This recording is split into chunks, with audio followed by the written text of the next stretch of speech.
welcome to my channel, Better Monday Fasting. In today's video, I'll be talking about how to approach fasting as a video game. Before getting started, nothing I share in this video is medical advice. Always do your own research before making any health-related decisions. So, throughout the years, I developed this approach to fasting and seeing it as a video game.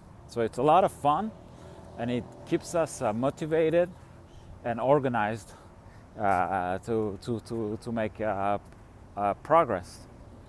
So the main idea of why I see it as a video game is that in video games you have the idea of levels, and each time you pass a level, you enter a new reality. Maybe you'll have, if it's a war game, you'll have newer weapons, and also the challenge. Maybe it will be more challenging, but also you get stronger. So fasting is a little bit like that. Usually we make progress, and then there's always there's often a spot where it's like we're struggling to make progress. It almost feels like a plateau, and eventually we will break through that. We'll break through that, and then it's we'll be at another level. So we'll feel that we are stronger and gain more capabilities with fasting, and then we'll start making progress and fill up the swimming pool, so to speak. So I'm gonna cross the avenue. That's the Brasileira. No, it's Brazil, Avenida Brazil in Asunción, Paraguay. So we're gonna use. I use, I should say, because it's not medical advice. So I use two different tools to make that approach happen, the video game approach. One is going to be the fasting journal, and I have a dedicated video on the fasting journal. It's very important. It's a little bit noisy, but I'm going to turn here, and then I think it'll be quieter. So we're going to use the fasting journal, and we're going to use fasting patterns. I also have videos on that. That's the fasting patterns is it's a very important aspect of fasting. It's a very important tool, and I go over it in great detail in my book, For a Better Monday, if you're interested.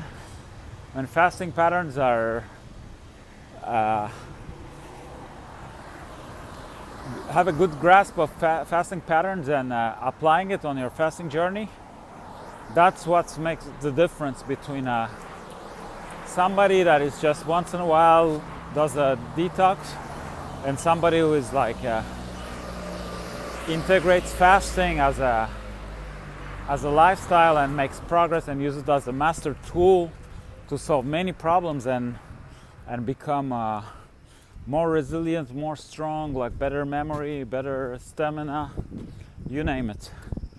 So fasting patterns are a great tool, and it's a lot of fun, and it's also stimulating mentally.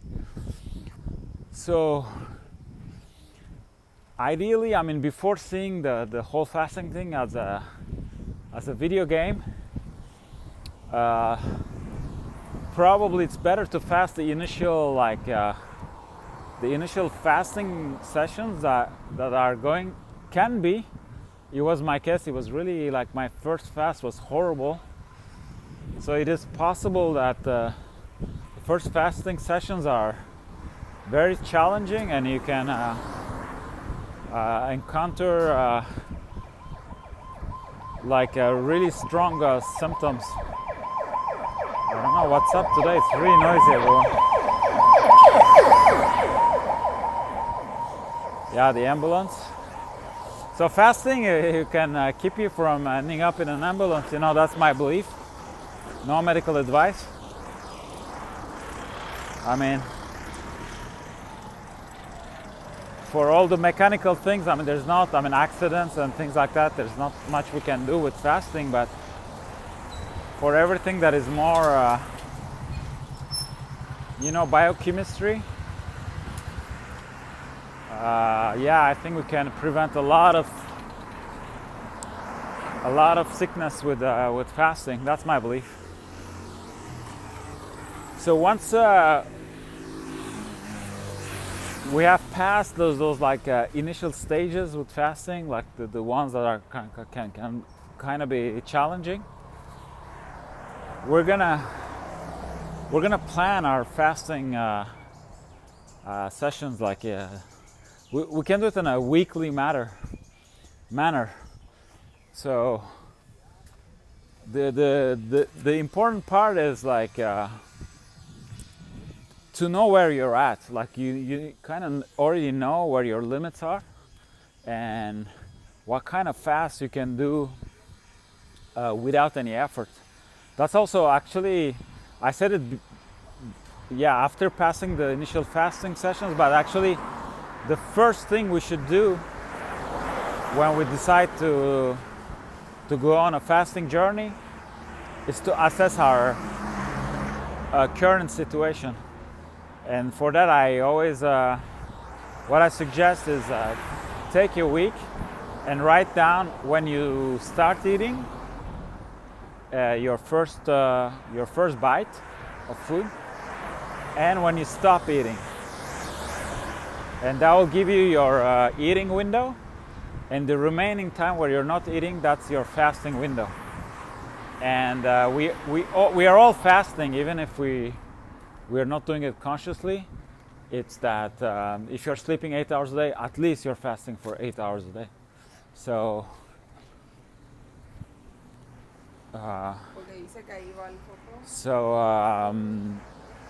it's good to assess while we are able to fast without making any effort. So that will be our baseline. And then what we're going to do is like we take a week. So say our baseline is 10 hours. Somebody that sleeps for 8 hours and maybe an hour before going to bed and an hour after going to bed, that person doesn't consume anything. So the baseline is 10 hours. So without making any effort, we're able to fast for 10 hours. So then we take a week, and then we're going to place, some days we're just going to fast our 10 hours. Now we're just going to be conscious of it. So we're going to place, so it can be following days, or you can place them however you like. So maybe we'll put like three days or a couple of days of 10 hours, and then we'll put another couple of days of 12 hours, and then maybe we'll put one day of 13 or 14 hours, and one day, the last day, it could be a Sunday, where we're not going to think about fasting. So we're gonna design a weekly fasting pattern where on some days we'll be in our comfort zone, a couple of days where we'll be challenged, and one day we'll be challenged even more, and one day where we let it go. And that pattern, we're gonna go on it for maybe 2-3 weeks. We're going to repeat it, and then always, like at the end of every week, we're going to update the fasting journal and see if we were able to succeed or not, what happened, how we felt, all those things we're gonna write it down. So if we weren't able to succeed, well, next week we can give it another try. And once we succeeded, so we completed the pattern the way we want it, then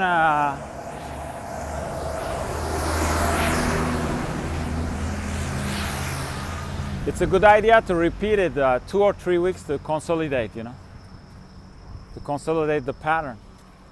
And once we have that pattern under our belt, it's almost like becoming a routine. There's like a beautiful car here. I've seen it before. I think it's on another video of mine. It's a beautiful American car. So then the idea is like once that pattern is under our belt, we're gonna make a progress. What we're gonna do is like so maybe that 10-hour base, now it's gonna be 12. And then, so for 3 days in the week, we place 12 hours fast. And then a couple of 14 and maybe one 16. Then again, one day where we're gonna be, we're gonna let it go. We're not gonna think about fasting, so that that off day can be where you're free. So it can be like if you wake up and feel like eating right away, you do it. But also if you don't feel, maybe on that day you'll fast even longer naturally. So it's it's a free day, so you do it however you like. But it's just to take a little bit of a vacation from fasting and always being on a always trying to respect the pattern, because that also it's tiring mentally, so it's always good to take a break. And we're gonna try to make progress like this way, so we build a weekly pattern with some days that are within our comfort zone, then a couple of challenging days, maybe one more challenging day, and then one day we're off and we repeat the pattern until it's under our belt, until it feels like like we're not making any effort to make that pattern happen. And then we increment, and we're gonna do it like until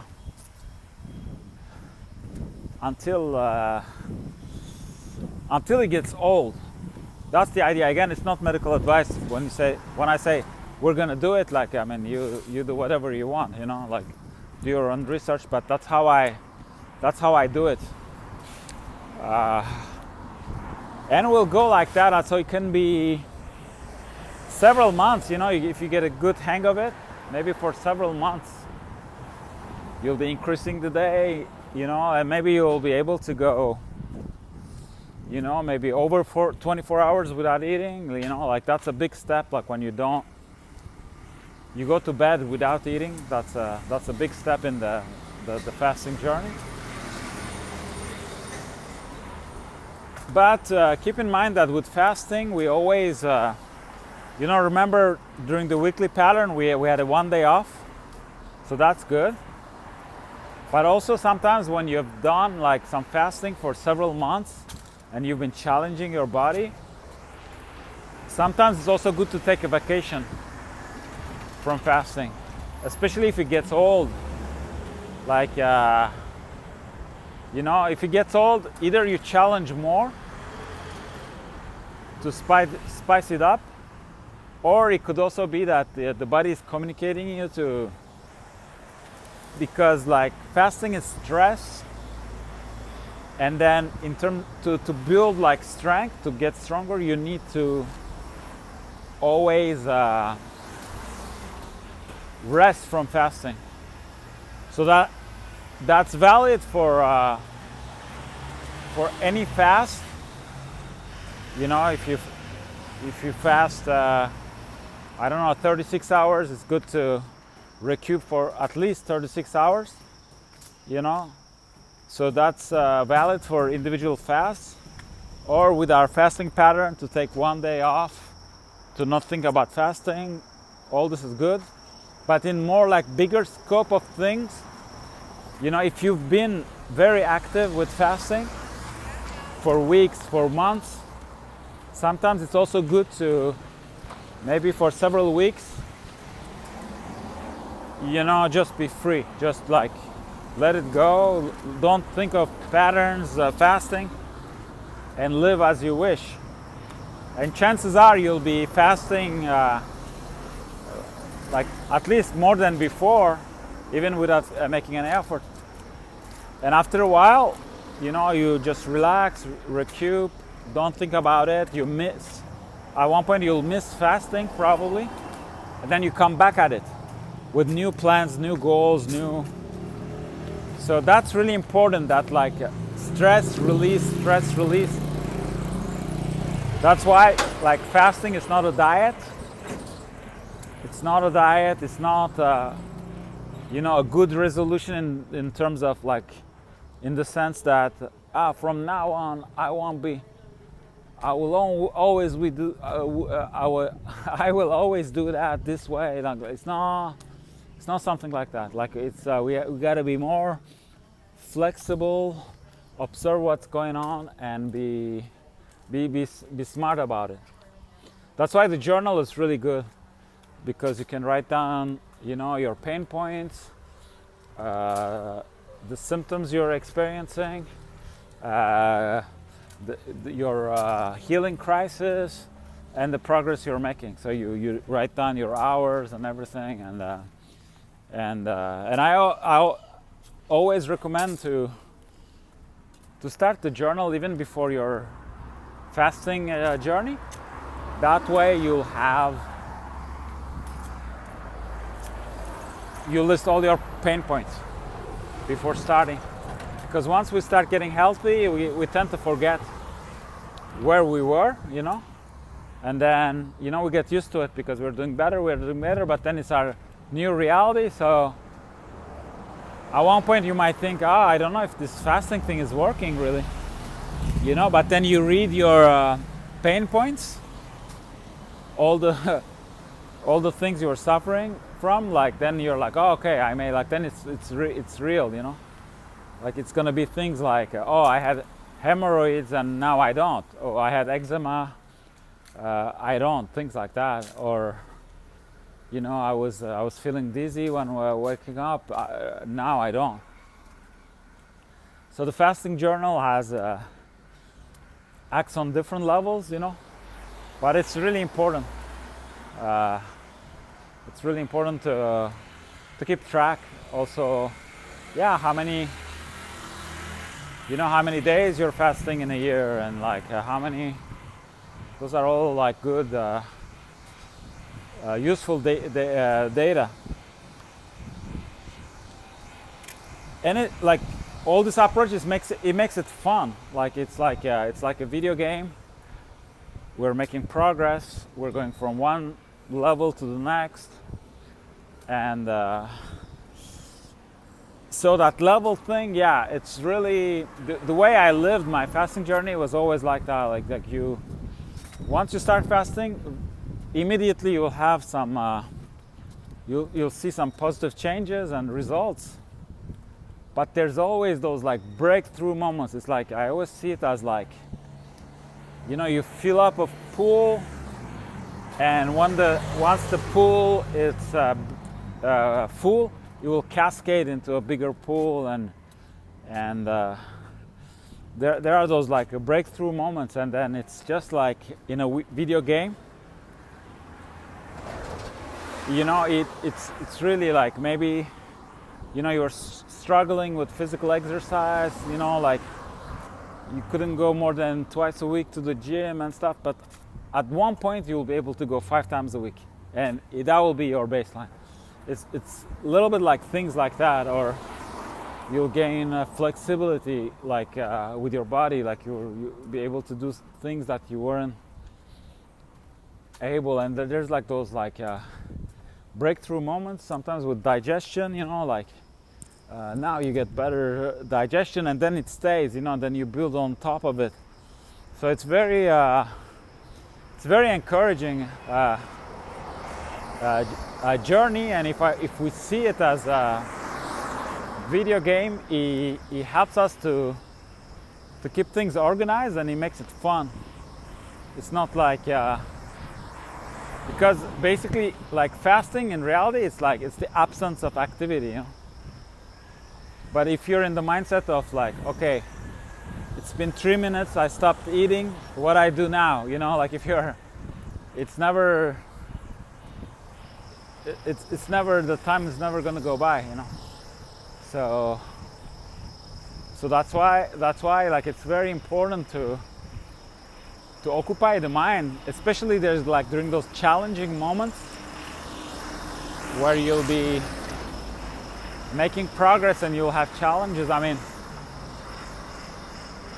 like it happened to me where, you know, I'll be fasting for several days, and maybe one night you'll be like, I was like, you know, almost want to break the fast, you know. It's challenging and I'm having all these symptoms and stuff. So I will go on YouTube and watch fasting videos and learn about autophagy, like things like that. And then it keeps you, not only keeps you motivated, but then it helps like the time pass by, you know. So, and then oftentimes it's like those difficult moments, they don't last long. So you just do a kind of a diversion, you know, you put your attention on another, on something else, and then next thing you know, you're not, you pass that challenging moment. So you will, sometimes also I will do, you know, you're fasting and I apologize.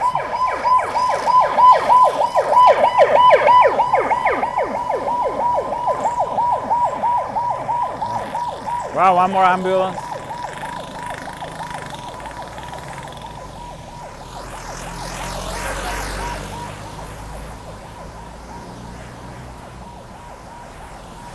Yeah, sometimes I will also do things like, one thing I would do is,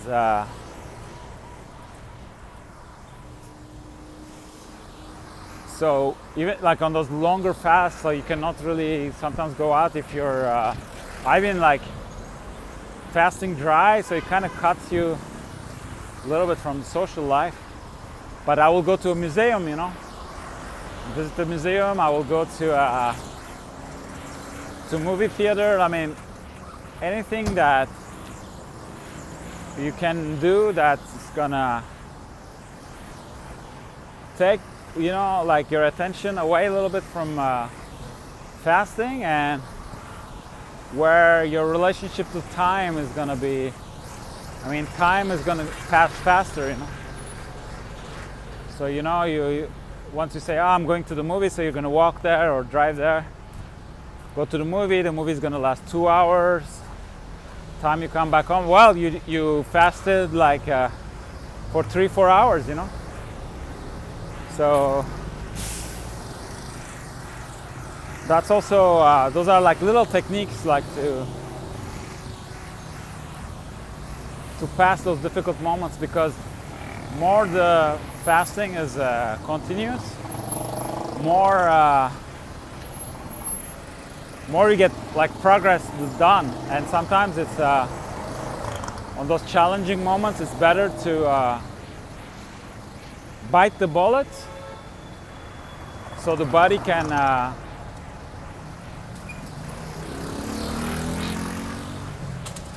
you know, can finish those processes it's going through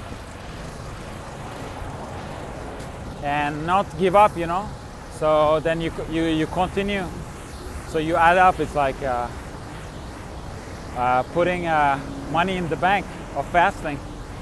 Because if you break your fast, I mean, it's not a big deal if it was unbearable. But then you're gonna have to recoup from fasting and start a new fasting session and fast all those days to get back at where you were, you know. So that's why it's key, like being able to sometimes cope with it, you know, bite the bullet. It's a huge investment. You know, you bite the bullet for 15 minutes, and next thing you know, maybe you're going to be fasting a day or two more. So that's something to keep in mind. So that's pretty much about it. Like for this video, it's just I have another video. It's like seeing. It's pretty similar. It's like seeing fasting as a sport, and because fasting, yeah, it's also a little bit like martial arts in terms of the belt system, and also it's a little bit like working out at the gym, because you know, when we work out at the gym we put stress, but then to grow muscle we need to grow muscle we need to eat and rest. So fasting is a little bit similar in that sense too. Like we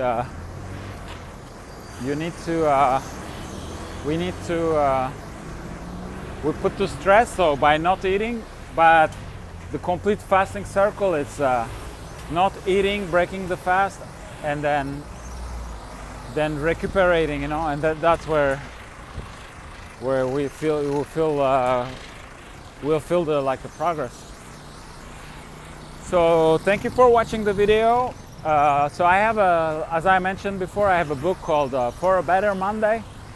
It's available on Amazon, and I also have for Better Monday Fasting, we have an online store, so you can purchase the book. I offer some coaching on fasting.